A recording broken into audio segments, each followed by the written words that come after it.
At the time, in 1990, was it 1991? 1990, I was working for ABC News, American Broadcasting Companies in New York, and I was working out of the Johannesburg Bureau. I was the cameraman that was assigned to cover the prison almost daily, because every day we would drive out to the prison, park our vehicles, and it would be about 20 cars standing on the side, CBS, ABC, NBC, the whole world was there. And every day we'd wait and wait and wait. And every vehicle that came out of the gate would be a suspect vehicle, suspicious vehicle. Mandela's in there, Mandela's in there. And what would happen is that the moment we would see a vehicle coming down the road, everybody would roll, just in case that Mandela happened to be in there. And he, in fact, Mandela mentioned at the press conference that he came out one day. He was in the back of a car with darkened glass, obviously, on his way to hospital. And he looked at the media. And in fact, he recognized a few people. He kind of said, "Oh, yeah, I saw you standing outside the prison." On the day that Mandela was going to be released, there was this huge anticipation from all of us who worked in the media. It was a day that we waited for so long, and the day was finally coming. So waiting outside the prison for about 7 to 8 hours meant that it got tenser and tenser, because we knew that at any moment we'd see this man walking out. And when the time finally came, and we saw this image of Nelson Mandela and Winnie Mandela taking the long walk out of the prison, there was this eerie silence amongst all the journalists, because everybody was focused on getting the image.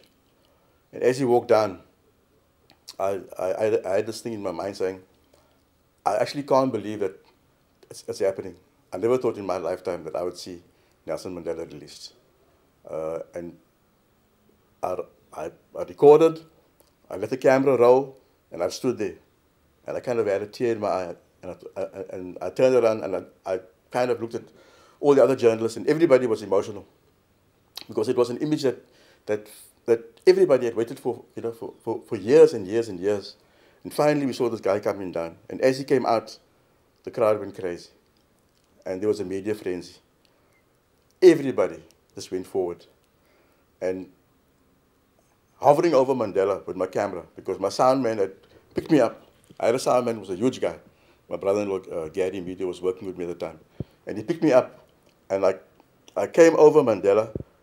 I was rolling, and Mandela kind of looked up to me, up to my camera. And I said to myself, I actually can't believe that I'm actually finally seeing this guy, this great hero of ours. And I kept rolling and rolling and rolling, and I found myself being, moving away from the image.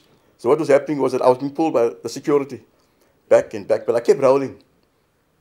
And when I got back to base, I played that image, and it was such an iconic image.